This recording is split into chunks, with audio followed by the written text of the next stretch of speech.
सिंध जे मकानी इदारनि वारे वज़ीर सैयद नासिर हुसैन शाह ऐं कराची जे mayor barrister Murtaza Wahab Munawwar Chowrangi underpass जो इफ़्तिताह करे छॾियो, जंहिं खां पोइ हिन खे अवामी आमदोरफ़्त लाइ खोले छॾियो वियो आहे। इफ़्तिताही तक़रीब में चूंडियल अवामी नुमाइंदनि, आला सरकारी अमलदारनि, कराची डेवलपमेंट अथॉरिटी KDA जे ऑफिसरनि, इंजीनियरनि ऐं शहरियुनि वॾी अंग में शिरकत कई। शहर जे मसरूफ़ तरीन तिजारती ऐं रिहायशी इलाइक़नि खे पाण में मिलाईंदड़ हिन अहम मंसूबे जे मुकमल थियण सां ट्रैफ़िक जी रवानी में नुमाया बहितरी ऐं शहरियुनि जे सफ़री वक़्त में घटिताई जी उम्मीद ज़ाहिर कई पई वञे। मुनव्वर चौरंगी अंडरपास लॻभॻि 500 मीटर डिघो आहे, जॾहिं त ॿिन्ही तरफ़नि वारी ट्रैफ़िक लाइ इन जी वेकर 24 फुट रखी वई आहे। कराची डेवलपमेंट अथॉरिटी KDA हिन मंसूबे खे 16 महीननि जे अरसे में मुकमल कयो, जंहिं ते लॻभॻि 2 अरब रुपया ख़र्च आयो आहे। इफ़्तिताही तक़रीब खे ख़िताब कंदे सिंध जे मकानी इदारनि वारे वज़ीर सैयद नासिर हुसैन शाह चयो त मुनव्वर चौरंगी अंडरपास अवाम लाइ खोले छॾियो वियो आहे, जॾहिं त हिन मंसूबे जो बाज़ाब्ता इफ़्तिताह पाकिस्तान पीपल्स पार्टी जे चेयरमैन बिलावल भुट्टो ज़रदारी ऐं सिंध जे वॾे वज़ीर सैयद मुराद अली शाह कंदा। हिन चयो त कराची जी तरक़ी, जदीद शहरी ढांचे जी तामीर ऐं ट्रैफ़िक जे पुराणनि मसइलनि जो हल सिंध हुकूमत जी अवलीन तरजीहनि में शामिल आहे।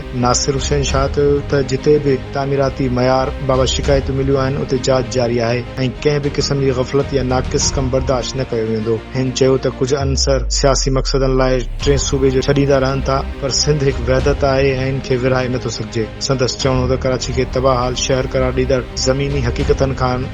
नावाक़िफ़ आहिनि, छो त मौजूदा हुकूमत शहर में केतिरा ई फ्लाईओवर, अंडरपास, शाहराऊं ऐं ॿिया तरक़ियाती मंसूबा मुकमल कया आहिनि। हिननि चयो त कराची जे रांदियुनि जे मैदान ते क़ाइम गैर क़ानूनी शादी हालनि जो ख़ात्मो करणु मौजूदा शहरी इंतज़ामिया जी अहम कामयाबी आहे, जीअं अवाम खे ॿीहर रांदियुनि जी सहूलतूं फ़राहम करे सघजनि। इन मौक़े ते कराची जे मेयर बैरिस्टर मुर्तज़ा वहाब ख़िताब कंदे चयो त असांखे पंहिंजी कारकर्दगी ते नाज़ आहे ऐं असां पंहिंजी कारकर्दगी मां मुतमइन आहियूं, पर वधीक महिनत सां अॻिते वधणो आहे, छो त असांजो यकीन आहे त हरकत में बरकत आहे। हिन चयो त शहरी मौजूदा कारकर्दगी जो माज़ी जी सूरतहाल सां भेट कनि, छो त कराची में अॼु जे रफ़्तार सां तरक़ियाती मंसूबा मुकमल थी रहिया आहिनि। हिन जो मिसाल गुज़िरियल केतिरनि सालनि में नथो मिले। हिन ॿुधायो त मुनव्वर चौरंगी अंडरपास जी तकमील लाइ 24 महीननि जो वक़्तु मुक़ररु कयो वियो हो, पर मौसर मंसूबाबंदी, लाॻीती निगरानी ऐं लाॻापियल इदारनि जे ॾींहुं राति महिनत सबबि मंसूबो मुक़ररु वक़्त खां अॻु मुकमल कयो वियो आहे, जेको अवाम सां कयल वाइदनि जी अमली तकमील जो वाज़िह सबूत